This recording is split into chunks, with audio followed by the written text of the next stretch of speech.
violência policial, com excelentíssimo senhor Dr. Orlando Zacconi, doutor em ciência política pela Universidade Federal Fluminense e também policial civil, para fazer uso da palavra. Bom dia a todos e a todas.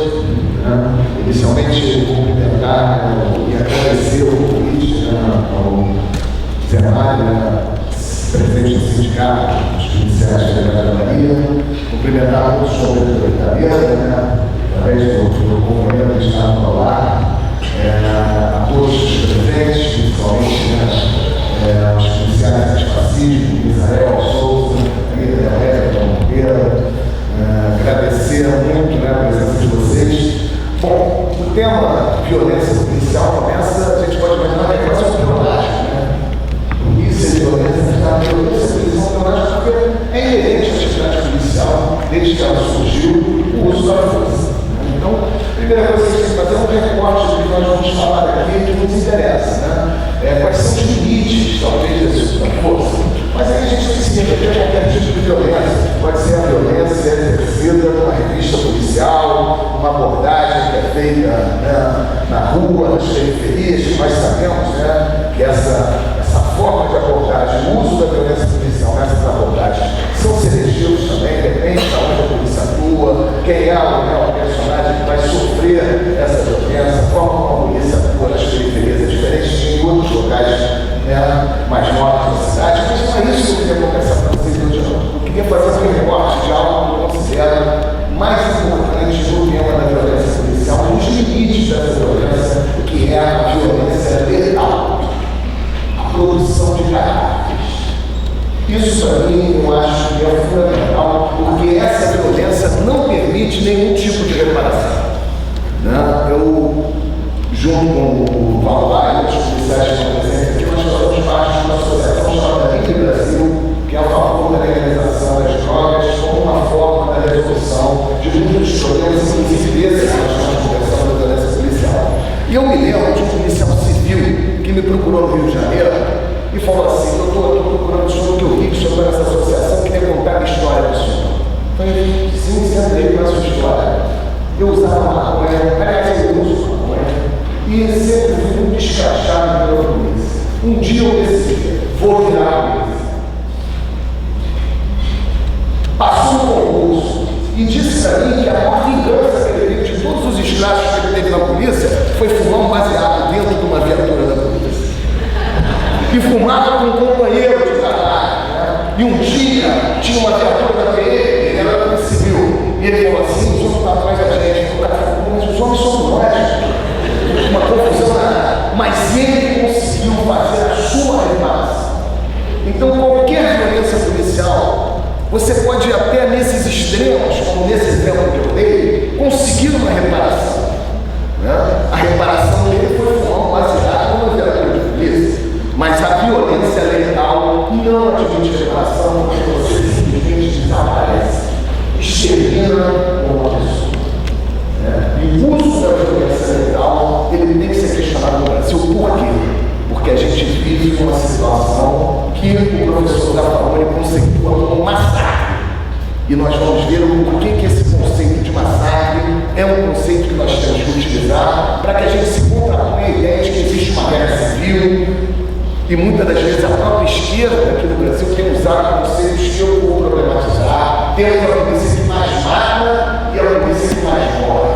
Bom, se eu botar esse conceito de que nós temos a polícia que mais mata e a que mais morre, eu posso entender que a polícia está matando e morrendo dentro de um confronto. E se existe esse confronto que faz com que o nosso país tenha a polícia que mais mata e que mais morre, nós estamos vivendo uma guerra civil. E isso não existe. A polícia mata num contexto vasto, que é o contexto do massacre que nós vamos conversar, e morre em outro contexto. A polícia não está morrendo em confronto. Não estou dizendo que alguns policiais não possam morrer em confronto, mas a quantidade de policiais mortos no Brasil é medida através de latrocínios. Policiais que morrem em situações onde eles são identificados com arma num assalto. O que nos leva a confirmar isso, já existem pesquisas, que uma pessoa armada tem muito mais chance de morrer no assalto do que uma pessoa desarmada. Isso é uma verdade.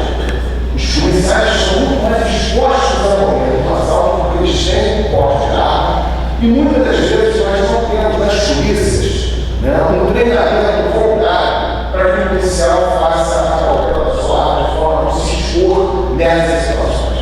O policial sai para beber, sai com a família, sai para a festa, tudo por lugar, dorme com a arma, acorda com a arma, e muitas das vezes essa situação expõe o policial a uma legalidade maior, mas num contexto distinto do contexto que a polícia está. Isso é importante que se frise para que a gente não reforce, porque se a polícia está morrendo, então ela não é obrigada a morrer, ela pode matar. Então, esse discurso de que nós temos a polícia que mais mata que mais morre, não pode fomentar a ideia de que a polícia tem que matar. Por que não? Porque nós temos números que são assustadores. Para vocês terem ideia, no ano de 2011, a Anistia Internacional fez uma pesquisa nos 20 países que ainda têm pena de morte no mundo. 20 países. Foram executadas 676 pessoas nesses 20 países através da pena capital, devido ao processo legal, condenação, execução, tudo dentro, né, da legislação daqueles países. No Brasil, nesse mesmo ano de 2011, somente as polícias do Rio e de São Paulo, dois estados, produziram 961 mortes, 42% a mais que todos os países com pena de morte no mundo. Isso me levou a fazer um estudo, né, no Departamento de Ciência Política da Universidade Federal Fluminense de doutorado, para tentar entender como que essas mortes, essas legalidades se tornam dentro do Estado de Direito. Ou seja, como a pergunta, o problema da peça é o seguinte: como que um país em que se proíbe a pena de morte, porque a pena de morte só é autorizada em casos de guerra declarada, e a última guerra que o Brasil participou, se não me engano, foi a Segunda Guerra Mundial, como que um país que proíbe a pena de morte consegue produzir 42% a mais em dois estados, que todos os países têm pena de morte no mundo? Não é uma boa guarda de trabalho, mas que entender, né? O problema é colocado. E eu cheguei à conclusão, nós vamos falar sobre isso, que essas mortes praticadas a partir das ações policiais, elas não são desvios de condutas policiais. Não se trata de reformar a polícia porque os policiais têm que aprender a como fazer o uso da força letal. Mentira. Essa é a realidade, é uma política de Estado no Brasil. E por que eu cheguei à conclusão que é uma política de Estado? Porque a polícia, ela simplesmente aperta o gatilho, mas existe toda uma legitimidade que se dá a essas mortes. A pergunta é o seguinte: essas mortes que a polícia pratica no Brasil estão dentro da lei ou são contra a lei? Quem pode responder? Essas mortes praticadas pela polícia do Brasil, elas são mortes conforme o direito ou contrárias ao direito? E eu fui pesquisar os pedidos de arquivamento nos autos de resistência pelo Ministério Público. O título da tese é Indígenas de Vida, a forma jurídica da política de extermínio de inimigos na cidade do Rio de Janeiro. E eu estou falando do título da tese porque ela tenta contemplar diferentes elementos do trabalho. Primeiro elemento, nós temos uma forma jurídica dessa liberdade. Isso é importante. No Brasil, se chama autos de resistência em alguns estados. Muito embora se tenha todo um esforço mudar na nomenclatura. Lá no Rio de Janeiro já tem uma normativa, agora não chama autos de resistência, agora chama legalidade provocada a partir de ação policial. Qualquer nome que se dê, não adianta chamar o Gugu de meu outro. O nome não vai transformar aquela forma jurídica em outra coisa. Então eu continuo usando a nomenclatura autos de resistência porque é um inquérito policial instaurado para verificar a legitimidade da ação policial que resultou na morte de uma pessoa. Isso é autos de resistência. Pode chamar qualquer nome, mas essa é a forma jurídica. Essa forma jurídica, ela vai sofrer controle de operadores jurídicos. 3 operadores jurídicos vão fazer controle dessa legalidade. Primeiro, o delegado de polícia, que é uma figura estranhíssima. Eu sou delegado de polícia no Rio de Janeiro, eu sei que eu sou uma figura estranha. E por que eu sou uma figura estranha? Porque o delegado de polícia é metade jurista e metade policial. Ele quer ser um jurídico para contemplar o salário dos juízes, dos promotores, e até consegue chegar, né, mais perto dos policiais, mas nunca será. Um delegado de polícia nunca terá um salário igual a um promotor e um juiz. Por quê? Porque os promotores e os juízes não vão deixar. E ao mesmo tempo, os delegados, buscando melhoria salarial, jogam os agentes policiais, né, num limbo totalmente separado na hora da discussão salarial, né, e querendo ser os dirigentes da instituição policial. Por isso eles querem um de Deus sem Deus. Eles querem dirigir a instituição mais dirigir a instituição policial, mais do delegado, né, mas ao mesmo tempo não queremos apelar a nossa luta salarial a dos agentes. Queremos ter a nossa luta separada. E se cria absurdos jurídicos, tipo carreira híbrida. Pô, quem achar no livro de direito administrativo carreira híbrida, você só encontra no discurso das associações de delegados. Não existe isso no direito administrativo de carreira híbrida. Até a carreira que ele é metade polícia, metade jurista. Né? Então, esse é o problema. Essa é a primeira autoridade jurídica problemática que vai fazer a intervenção, né, no debate acerca da legitimidade da morte provocada pela polícia. O segundo autoridade jurídica é o promotor de justiça, que fica ali, né, no seu gabinete, com o ar-condicionado marcando 18 graus, né, com o seu perfume, importado, né, seu terno importado, né, decidindo pela legitimidade ou não do sangue que está rolando dentro das favelas. E eu vou estudar o que os promotores de justiça dizem acerca dessa ação legal da polícia. Isso fica escondido, porque o pedido de arquivamento do promotor de justiça é feito num procedimento administrativo, porque o inquérito policial não é processo. E a decisão sobre o arquivamento ou não daquela ação legal, ela se dá num campo fora do processo, no campo administrativo. A decisão do juiz que arquive-se no auto de resistência é uma decisão administrativa, não é uma decisão judicial.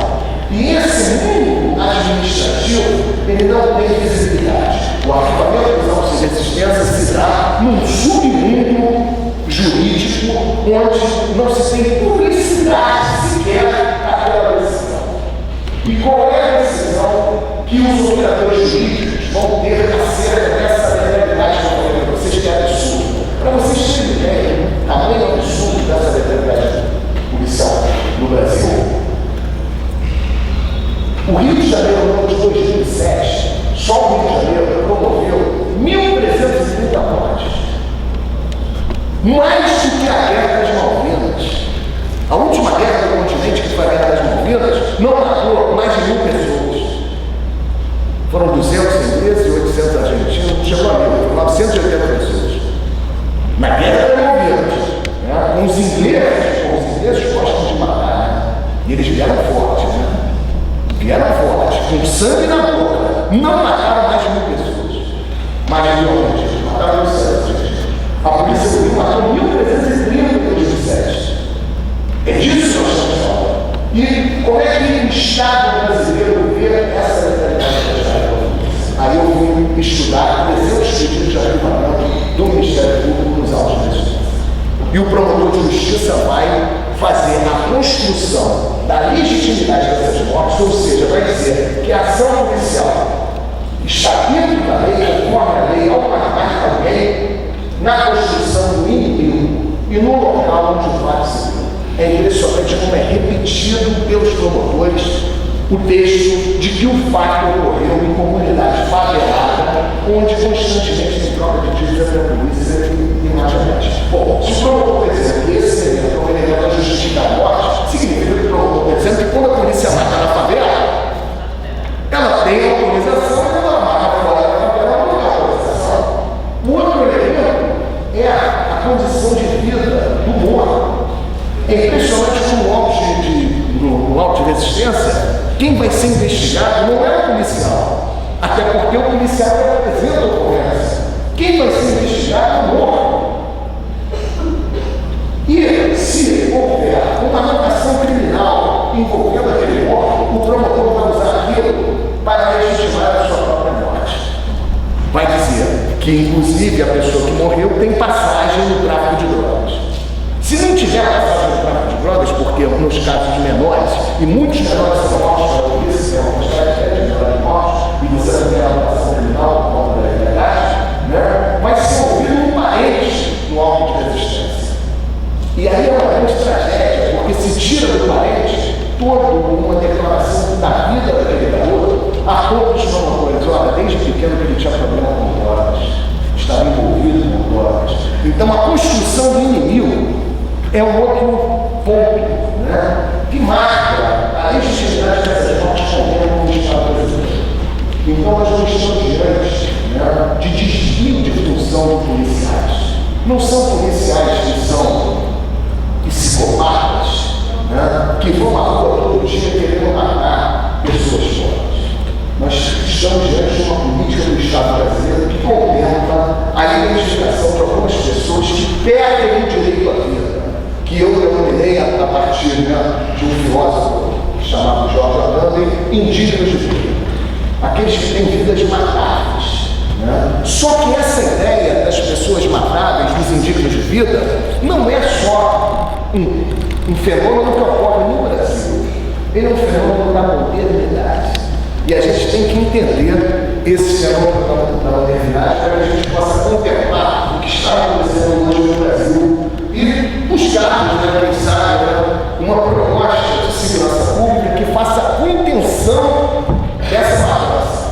Né? Ou seja, o que os atores chamam de criminologia cautelar, para que a gente possa ter uma proposta criminológica, né, de política criminal que faça a intenção disso.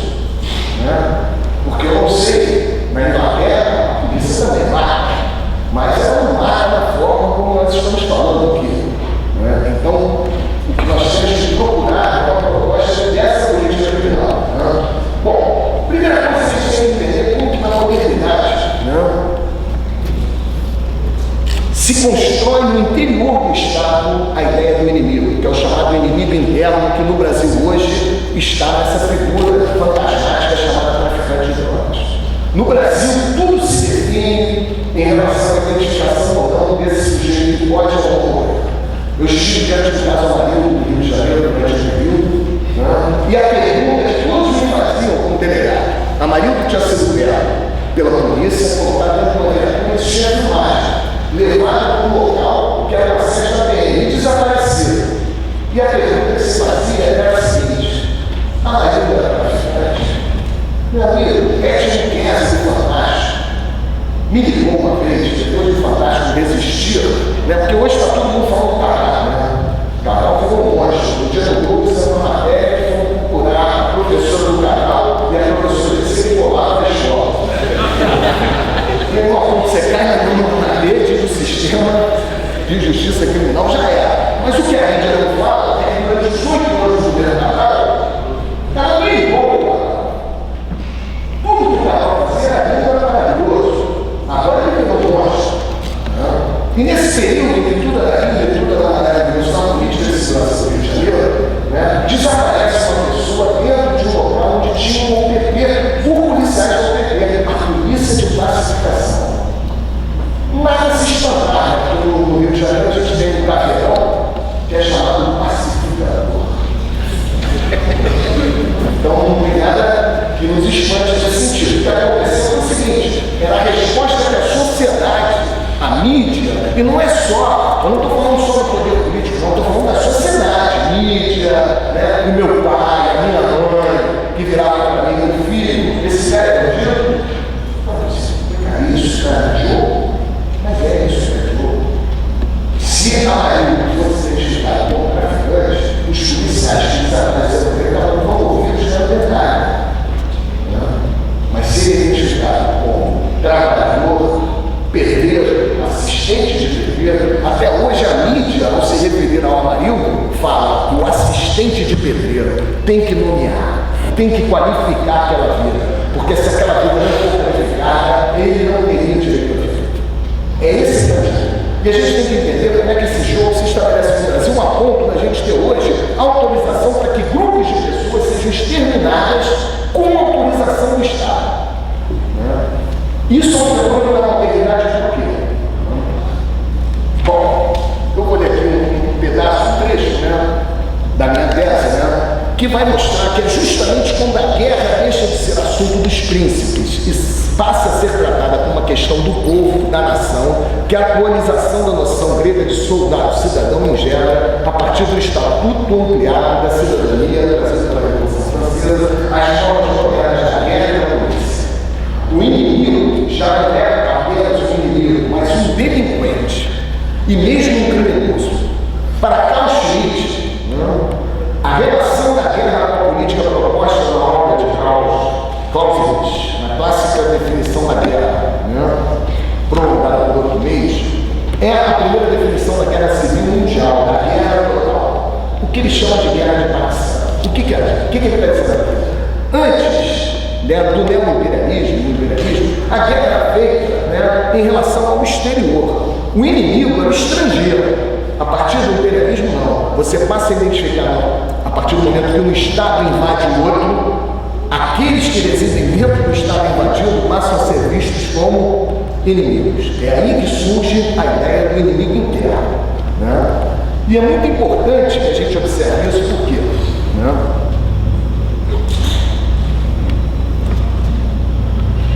Da distinção entre o exército e a polícia, passando sem contradição a troca de suas técnicas e de suas funções. A pacificação dos territórios opera o princípio da guerra, fazendo com que a lógica da violência se oculte na política. O conceito de guerra acaba por ensejar diferentes concepções.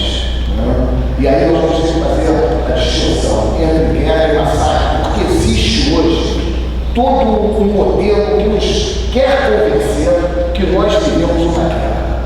E esse modelo que quer nos convencer que nós vivemos uma guerra é um modelo voltado para a naturalização e a autorização para que a polícia exerça essa legalidade, essa forma de extermínio.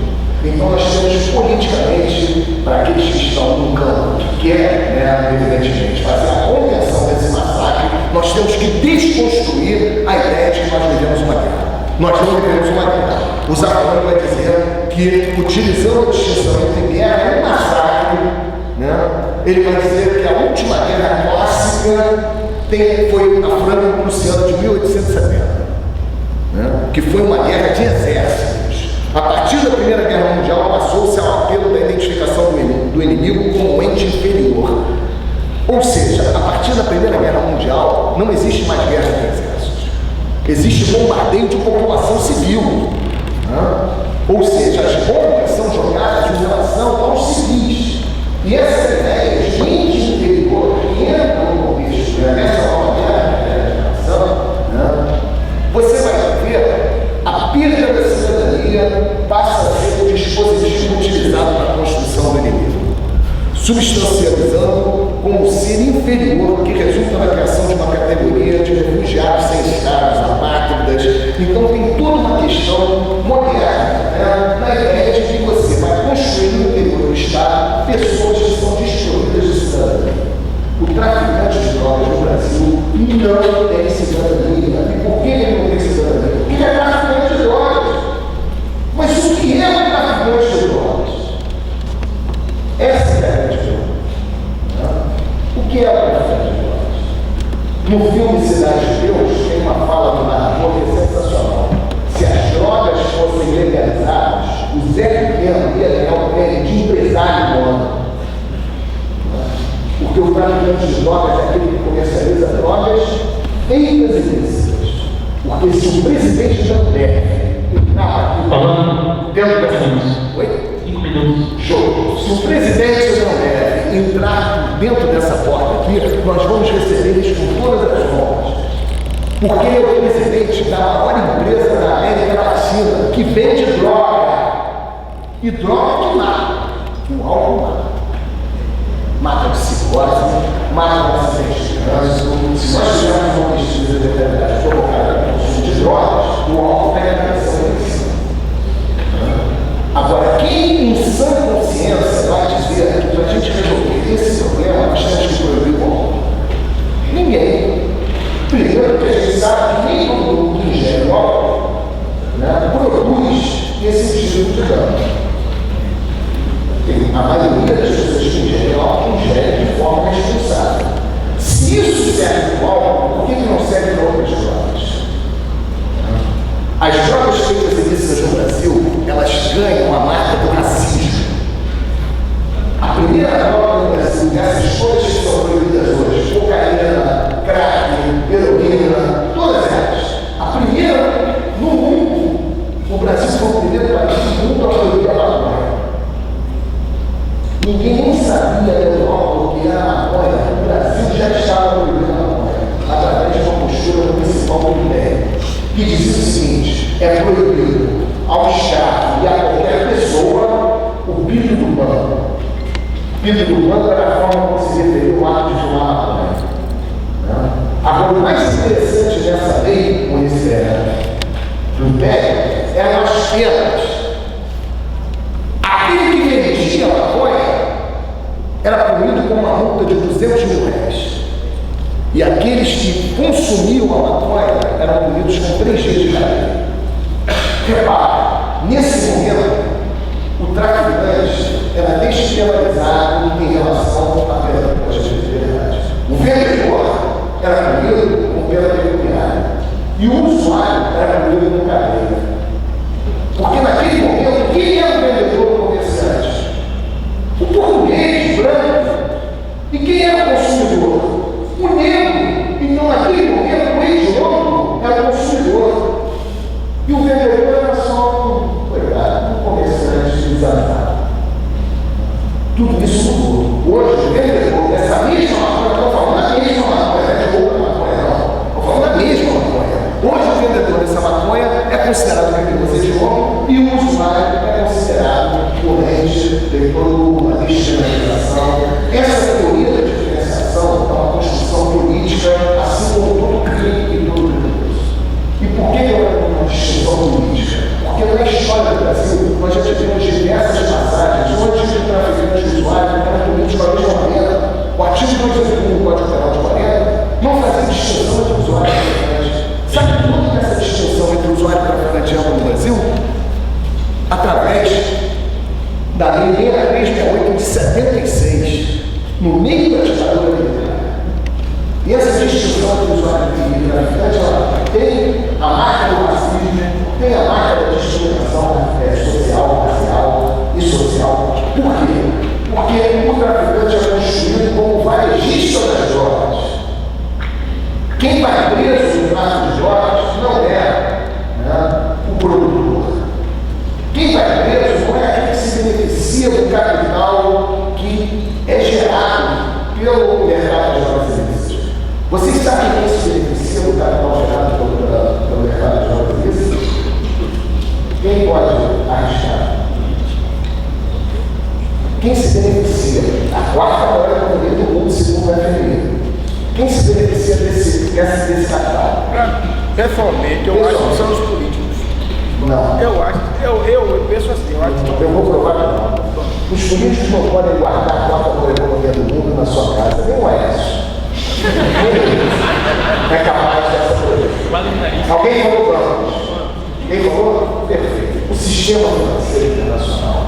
Recentemente teve uma investigação dos Estados Unidos, há 3, 4 anos atrás, que descobriu que o banco HSBC, eu posso falar o nome, espero que não seja o patrocinador, mas o HSBC, porque isso está no Google, é só pegar na internet, o HSBC foi investigado nos Estados Unidos porque ele lavava trilhões de dólares do México para os Estados Unidos, no tráfico do México.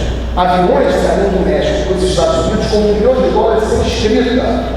O Senado americano puniu o próprio HSBC, sabe de forma?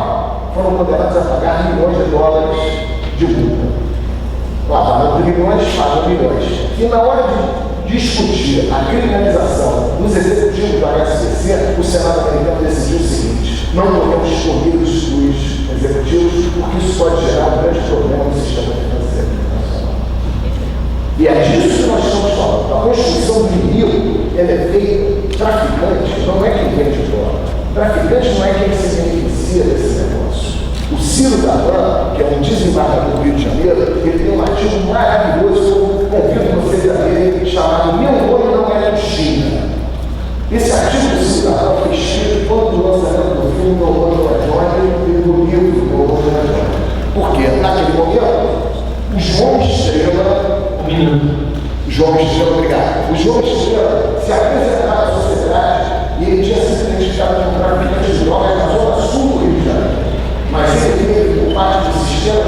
justiça criminal um tratamento consular. Ele pode voltar, sentar nos programas de televisão e falar: meu nome não é João, eu sou João Estrela, o Tuxinha não tem oportunidade.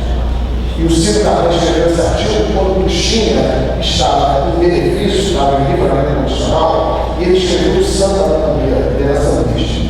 E ele escreveu o samba com o seu próprio nome. Sabe quem é essa vez do Rio de Janeiro? Uma matéria dizendo que o Tuxinha estava se escondendo atrás do seu nome. Essa matéria. O Tuxinha não podia ter nome. O Tuxinha tinha que morrer. O Tuxinha ele morreu, o Tuxinha era de Então existe uma diferença entre traficante de drogas, esse perigo marcado, esse que é essa política de extermínio, uma política, né? E o comerciante de drogas. O comerciante de drogas é um produto da Zona Sul, né? Das áreas nobres. Esse não é traficante. Traficante é o negro, o morador da periferia, o macaco, aquele que pode ser negro, né? E, só para encerrar, eu não acredito que o trabalho de política criminal que nós podemos fazer para reduzir esses danos seja a criminalização dos policiais. Prendemos o policial de valor, isso não vai resolver nada, porque no outro dia eu vou botar um outro policial para continuar matando, ele vai pagar quem faz o dinheiro. Então vamos matar os fortes e perder os fortes, porque quem está na linha de frente hoje dessa política de extermínio são os caras, os soldados da polícia militar, que são muitos de estrato social daqueles que estão sendo vitimizados. Então, acreditar que o poder punitivo vai dar resposta para essa tragédia é publicar a tragédia, que é a coisa que o poder punitivo mais sabe fazer. Então, o que nós temos que ter como proposta de política criminal, encerrando agora, porque faltam 30 segundos?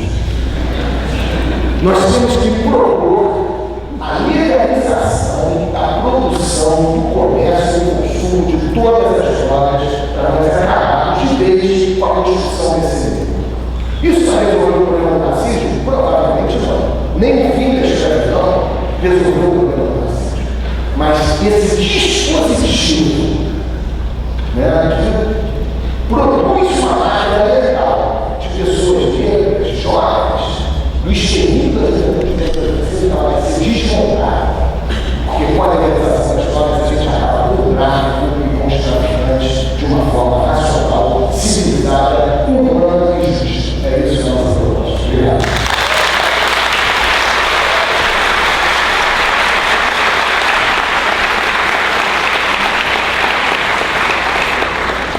Agradecer ao excelentíssimo senhor Dr. Antônio, doutor em ciência política, nós convidamos o senhor Alex Ramos, bacharelando de ciência política pela UFRA, para fazer a entrega também de uma homenagem em agradecimento pela valiosa contribuição.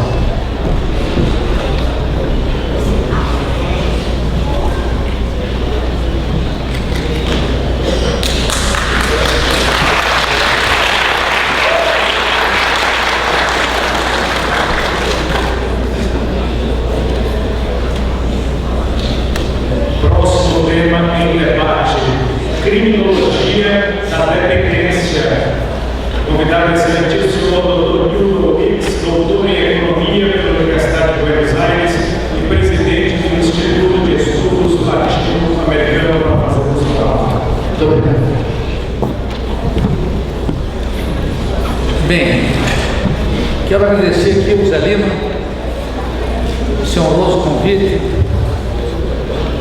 Alex, que são os implicados nessa minha visita.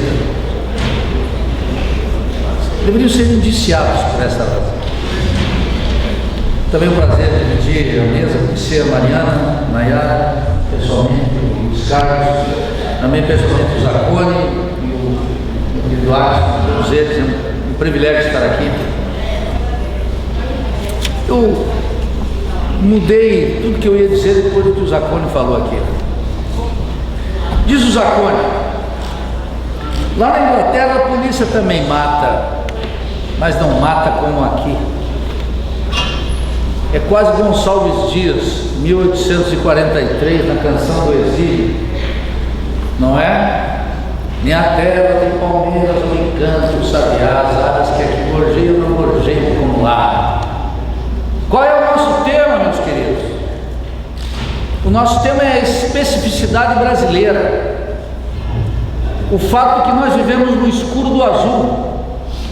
Nós vivemos num país que é um país dependente e periférico, mas a cabeça da classe dominante brasileira e a cabeça universitária, a cabeça dos doutorzinhos, a cabeça da pós-graduação brasileira, da universidade brasileira, ensina todo mundo a pensar como se estivesse na Suécia, sacou? Como se estivesse na Inglaterra, como se estivesse, que é muito caro para os intelectuais brasileiros, como se estivesse em Paris, na França. A elite brasileira pensa assim, pensa de maneira eurocêntrica, e por isso desconhece toda a tradição crítica latino-americana, e por isso ignora, não porque são tontos, não porque são burros, mas porque são astutos, ignoram o pensamento crítico latino-americano para ocultar precisamente a especificidade brasileira. Nós somos um país dependente e periférico, um país que está no lado escuro do azul, na periferia mundial, e um país que nessa periferia cumpre funções claras. Qual é a primeira? No discurso de todos aqui, nós vamos ouvir o Luiz Carlos, depois a Nayara, nós vamos ver o seguinte: o Estado está contra a lei. Quem é o maior violador dos direitos humanos no Brasil, senão o Estado? Então tem algo aqui fundamental. Dá para ficar pensando como os liberais pensam?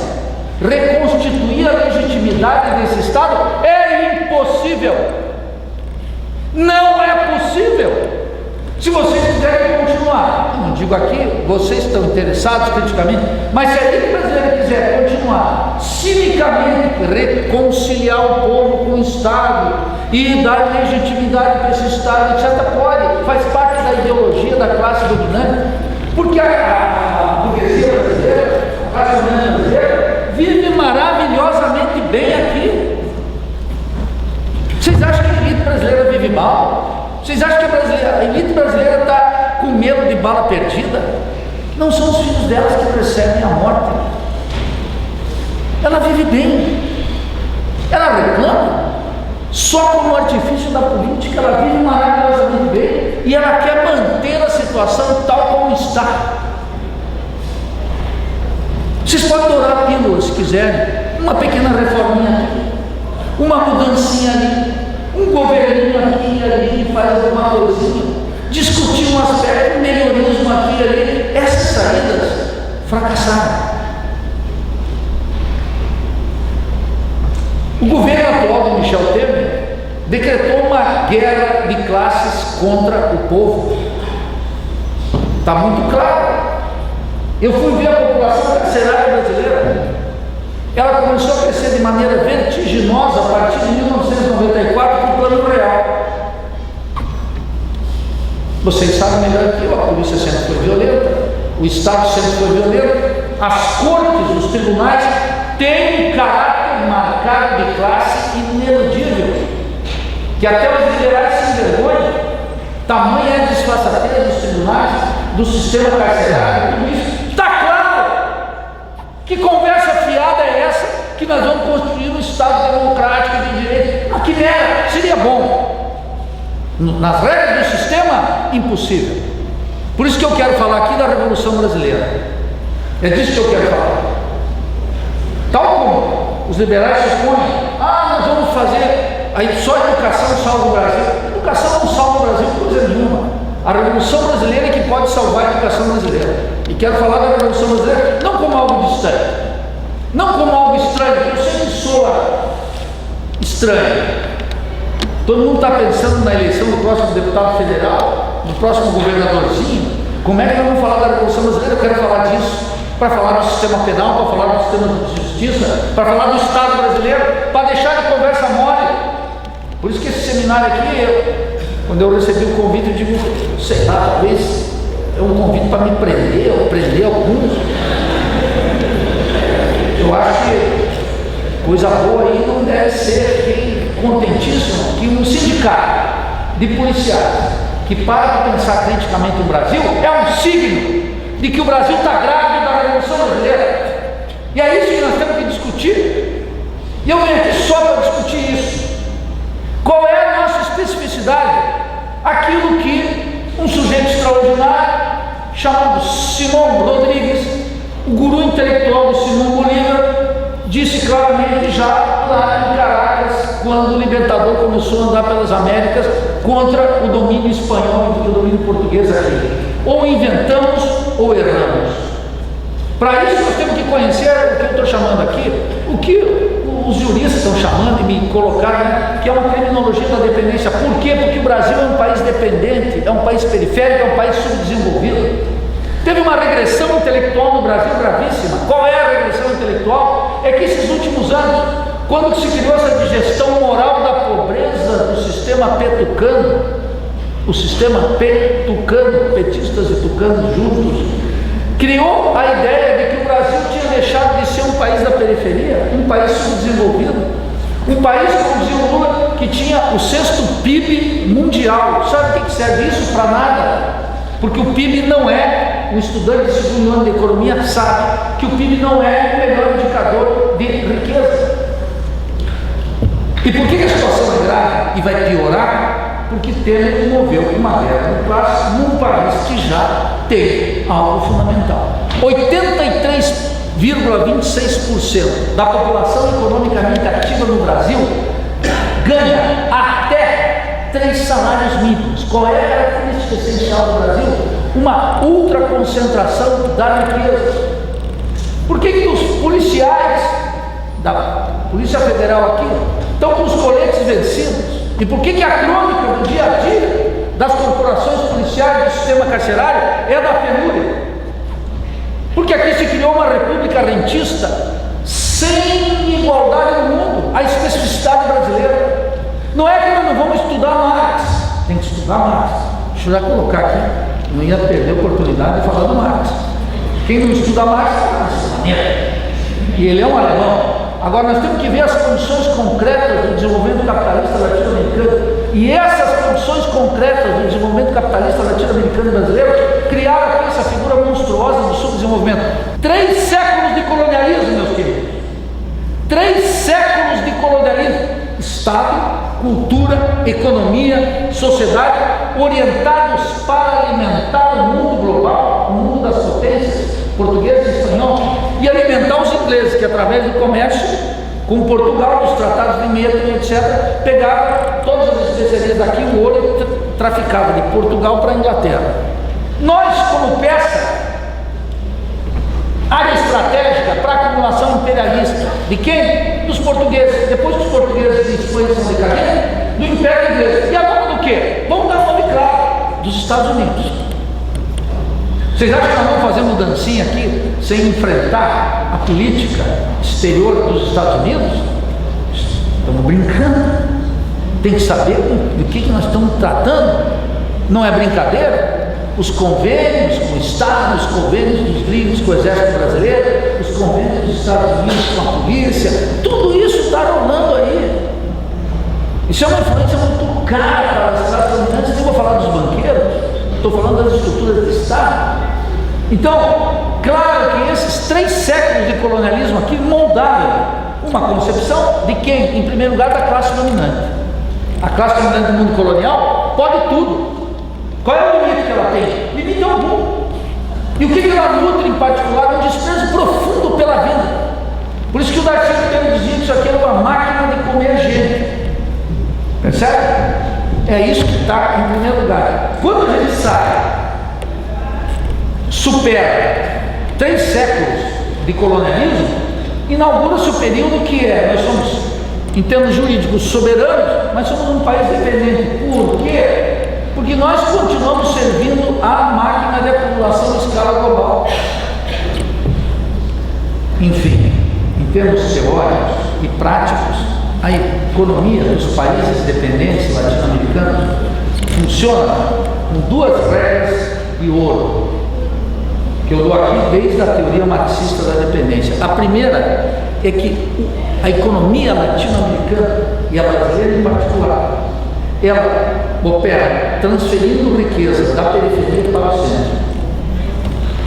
É um mecanismo permanente de transferência de riqueza da periferia para o centro.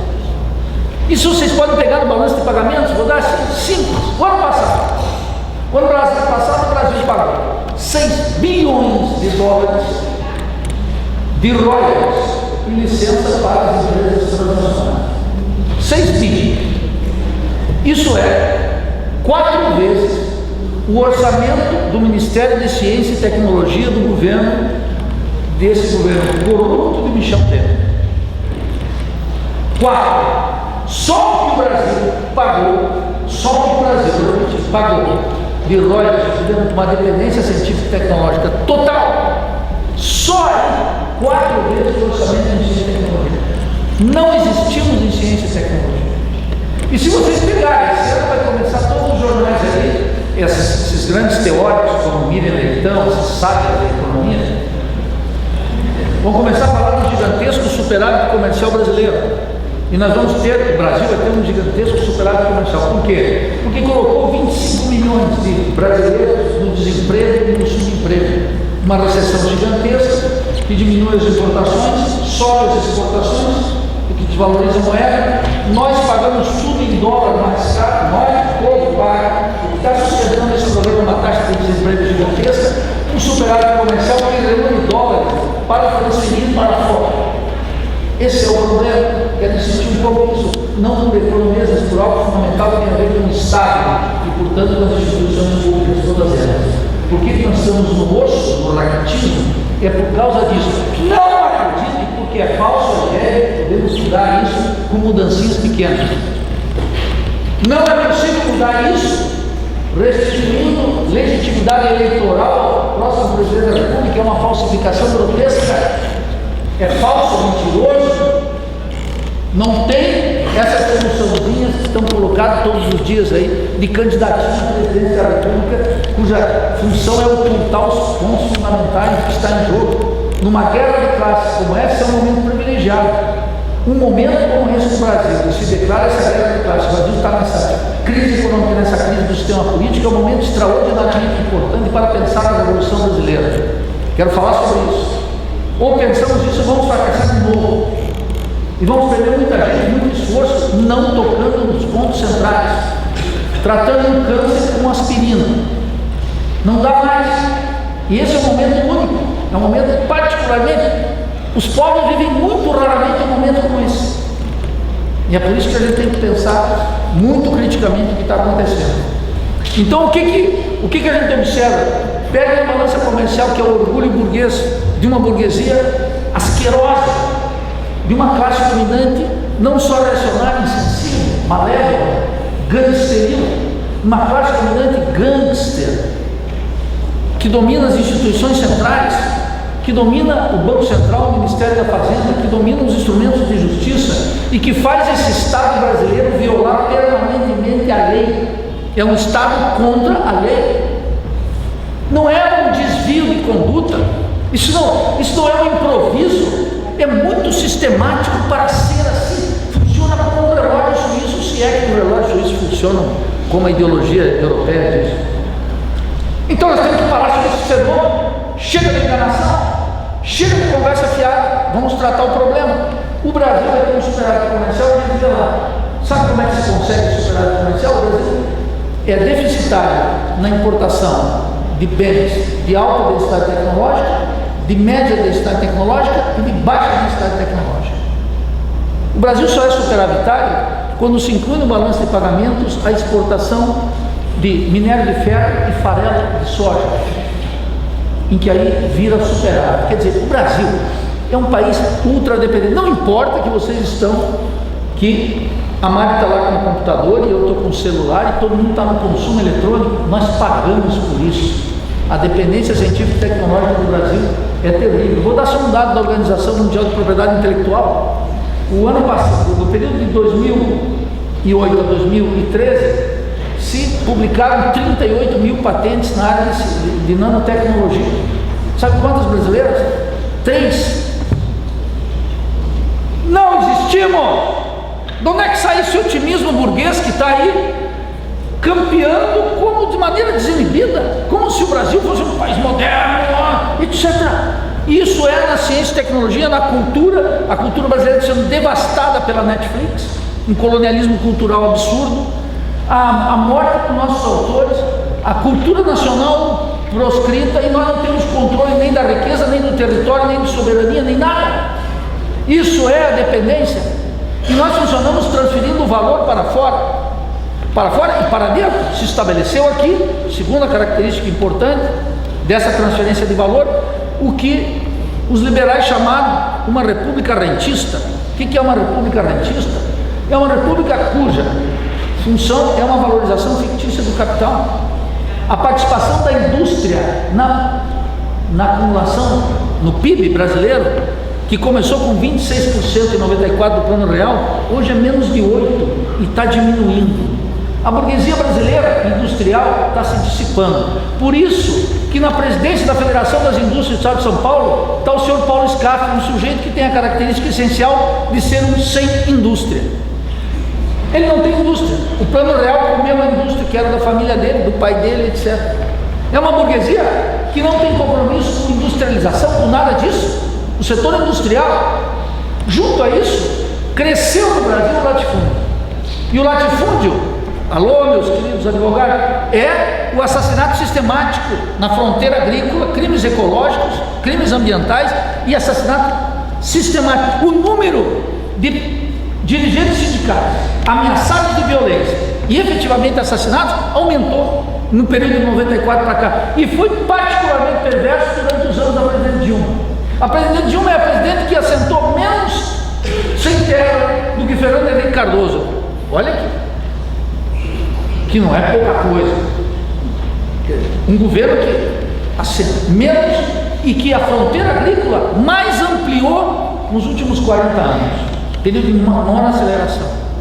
O que se constituiu aqui? Se constituiu o orgulho burguês da burguesia brasileira. Está dada a nota pela Rede Globo, o partido fundamental da classe dominante, quando os partidos estão desmoralizados. O agro é tech, o agro é pop, o agro é tudo. O agro, a riqueza do Brasil. Desde Adam Smith, da riqueza das nações, nós sabemos que a agricultura não pode enriquecer nenhum país, que o que enriquece é a manufatura, a divisão social do trabalho.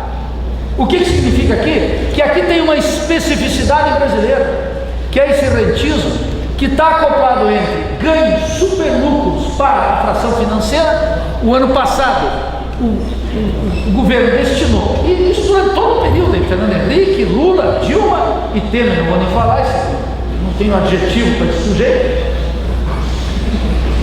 550, 600 bilhões anual para o rentismo, para o pagamento de juros e custo de renegociação da dívida. Metade do orçamento do Estado, ele já está paralisado no início. Tira os recursos destinados aos juros e depois vamos discutir o resto. O resto é todo o resto: saúde, educação, previdência, cultura, ciência e tecnologia, segurança pública. Preservar os salários dos nossos juízes, que naturalmente não estão no vale de lágrimas em que o povo brasileiro se encontra. Essa gente é perversa. Isso não é do improviso. Esse rentismo combinou o quê? Na medida em que não há uma indústria nacional, que a desnacionalização é tamanha, os comerciantes pegaram o corpo. Como? Importando tudo da Índia e da China. Então os comerciantes faturam. E é simples. Pegue a Magazine Luiza, para dar o exemplo da empresária que era muito próxima do presidente Dilma. 80% do lucro do grupo dela no ano passado não foi na venda de mercadorias, foi no sistema crediário deles. É um rentismo completo, é o rentismo no comércio, é o rentismo na agricultura, é o rentismo na indústria e é o rentismo das finanças. Esse capitalismo não vai voltar à ideia, nas regras do jogo, fora da Revolução Brasileira, não voltará um período de uma crise cíclica, vamos começar a produzir, volta o emprego, volta a renda e distribui, a indústria volta a produzir. Acabou, não vai voltar. E, portanto, a chamada questão social do governo Marx está no centro e, portanto, a violência será mais sistemática ainda, e a classe dominante está reservando para a maioria do povo precisamente um grau superior de violência sistemática, seletiva e dirigida. E vocês estão no centro da cena. Os corpos policiais, etc., vão funcionar não como segurança pública, ideologia liberal, vão funcionar como instrumentos de repressão sistemática do nosso povo. Precisam entender isso. Isso aqui não é uma agitação baratinha, panfletária, etc. Tem que entender como é que tem essa mudança na economia e quais são as implicações disso para o Estado brasileiro. E o Estado brasileiro, então, funciona como um Estado a serviço desse rentismo, a serviço de uma economia exportadora cuja função é complementar a economia central, mais do que nunca, mais do que nos anos 30, mais do que nos anos 40, mais do que no período da industrialização e mais do que agora. Isso está crescendo. Essa é uma especificidade. Decorrência imediata dessa transferência de valor, a burguesia aqui, como ela não pode disputar no cenário mundial, o que ela faz? Ela tem um recurso precioso. Qual é o recurso precioso da classe dominante brasileira? Aumentar o grau de exploração da força de trabalho e criar aqui um regime baseado na superexploração da força de trabalho. Como é que vocês podem entender que o governo está suprimindo a previdência social? Por que foi colocada a previdência social? Porque a classe dominante gostava dos próprios brasileiros? Não! Porque a indústria precisava de uma força de trabalho sã, suficientemente forte para todo dia ir para casa e voltar para o trabalho. Por isso que ela criou, dentro do contexto do varguismo, a consolidação das leis do trabalho e a seguridade social. Não fez isso por carregar ao povo, fez isso porque era uma demanda de desenvolvimento capitalista. Precisa ter uma força de trabalho com direitos trabalhistas, com seguridade social, com previdência social, apta para enfrentar o trabalho nas fábricas. Essa transformação radical do desenvolvimento capitalista brasileiro, o aprofundamento da dependência no contexto de uma república rentista, não é mais necessário essa força de trabalho. E é por isso que se pode fazer a supressão da seguridade social. E é por isso que é uma exigência a supressão da consideração das leis do trabalho. Porque é absolutamente indispensável elevar o grau de exploração da força de trabalho como o único mecanismo que os setores distintos do capital podem competir com a burguesia mundial. E o que eles dizem? Como competir com a China? Competir com a China só tem jeito. Tornar o custo de trabalho ainda mais barato do que ele já é. Vou repetir: 83,26% do salário mínimo.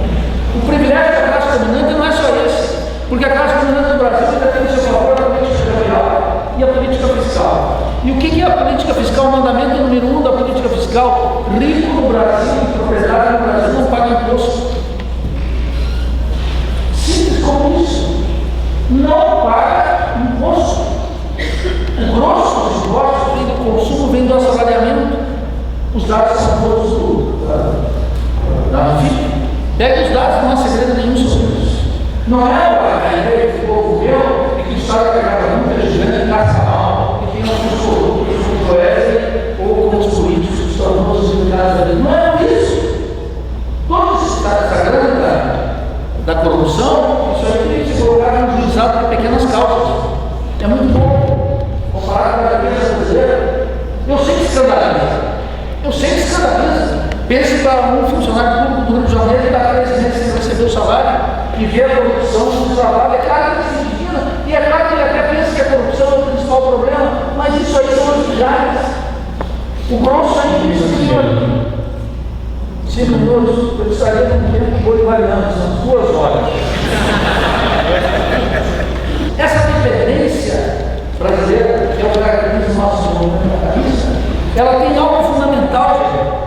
Ela constitui um Estado que é um Estado muito forte a favor das classes dominantes, muito forte para combater as classes populares e absolutamente débil para enfrentar o jogo das potências imperialistas. Por isso que no Brasil não se pode falar de cidadania, nem na política externa, isso é tudo joguinho, conversa variada. O que está acontecendo aqui? Quero dedicar esses últimos 5 minutos a esse tema, que me parece um tema relevante. Para enfrentar a dependência, é preciso fazer aquilo que no governo, no período que o Brasil foi mais inteligente, que foi o período do governo João Goulart, um governo que enfrentou os temas fundamentais, essa conversa de Lula, o governo mais importante na história brasileira é o governo de João Goulart, nacional reformismo de João Goulart, e foi tão importante que para liquidá-lo nós tivemos que sofrer uma ditadura de 21 anos, não é um impeachmentzinho, percebe? Tem que olhar isso, temos históricos. Qual era o problema? Nós temos que tocar nas grandes reformas. Vou dizer o que era a Revolução Brasileira. A Revolução Brasileira é um programa de reformas radicais. E vou dar 2 ou 3 exemplos que me parecem muito didáticos e explícitos. A inflação é um problema? É um problema. É o principal problema? Não é. Como é que se controla a inflação? Bem simples. Quase 40% da pressão inflacionária provém do aumento dos alimentos. 76% de todos os alimentos que nós consumimos vêm da pequena propriedade familiar. Percebe? Então tem que fortalecer a pequena propriedade familiar. O crédito do último plano safra da Dilma, eu não peguei os dados agora do tema, mas é a mesma coisa, foram 29 milhões do Banco do Brasil para a agricultura familiar e 139 milhões para a agricultura de latifúndio exportando soja.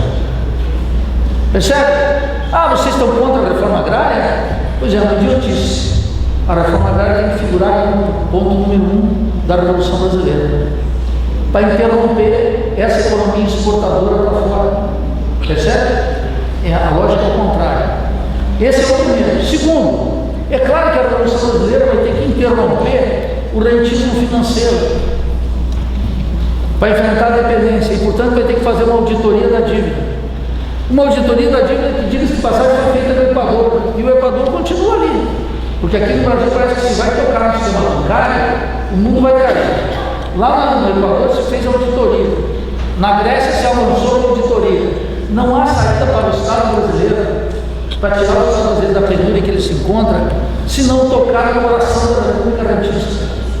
Então temos que fazer a auditoria da dívida, para mostrar isso que você vê no sistema penal, que é a violação sistemática do Estado contra a lei, para vocês verem o que é a bandidagem que se instalou no Banco Central, cujos crimes são absurdos. Os crimes contra a legislação elementar, quer dizer, a violação da Carta Orgânica do Banco Central, a contratação de dívidas sem passar pela Comissão de Finanças do Senado, todo tipo de irregularidade e ilegalidade. Essa dívida é uma dívida ilegítima que precisa ser enfrentada aqui e agora. Então tem que estancar isso com uma auditoria da dívida. Isso aqui é fundamental. A reforma agrária, o protecionismo econômico decisivo, colocar as instituições, acabar com esse liberalismo de quinta categoria. Tem uns liberaizinhos aí, que são os analfabetos, produtores MBS, essas pequenas organizações, são analfabetos. Analfabetos.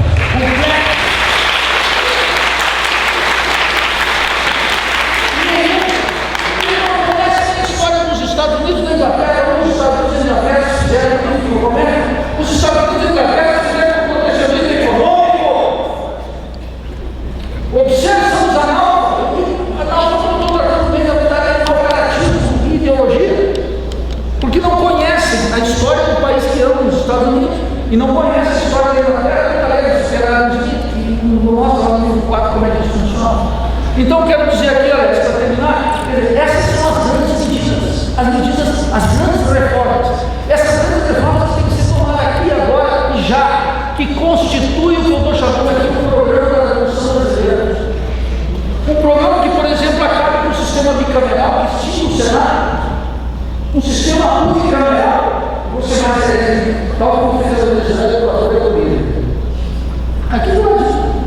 E tem um preconceito contra o Chaves, bolivariano, que é fruto das ignorâncias, das sabedorias mais absurdas de meios de comunicação, da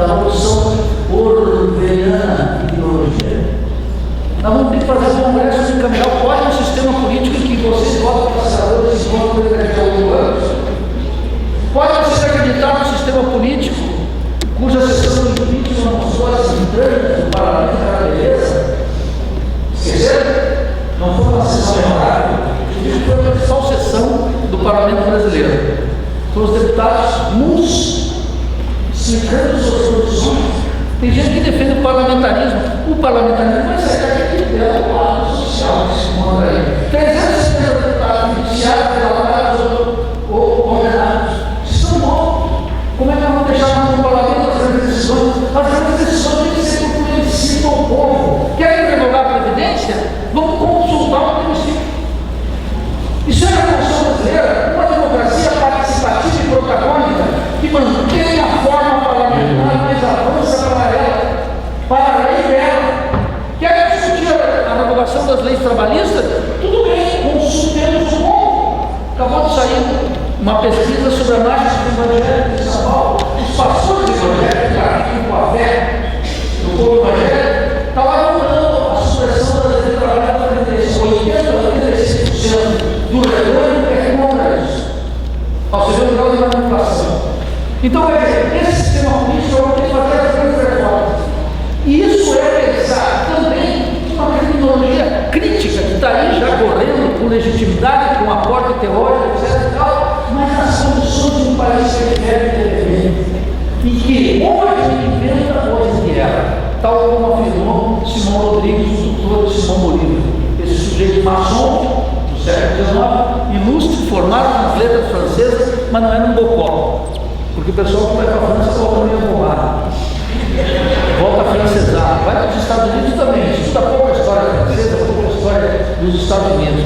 Pensar a Revolução Brasileira é resgatar esse pensamento crítico, pensar a Revolução Política Latino-Americana, e não há o que temer. Nesse momento, esse momento é crucial na história brasileira. Raros são os momentos em que a classe dominante decreta uma guerra e que nós começamos a viver a lógica das situações extremas. Vocês, da Polícia Federal, dos corpos policiais, etc., já convivem com essa lógica da situação extrema no estudo dos acordos. Já tem uma lógica da situação extrema terrível. O Luiz Carlos estava dizendo do massacre lá de Manaus. É uma lógica da situação extrema já, mas ainda é uma amostra grátis diante do drama brasileiro. Nessa lógica da situação extrema que nós estamos vivendo, a classe dominante disse: vamos por tudo. Por isso que ela está revogando todos os direitos. E só resta uma coisa para nós: vamos por tudo também. Isso chama-se, em bom português, a Revolução Brasileira. Nós temos que abraçar a nossa única chance. Muito obrigado.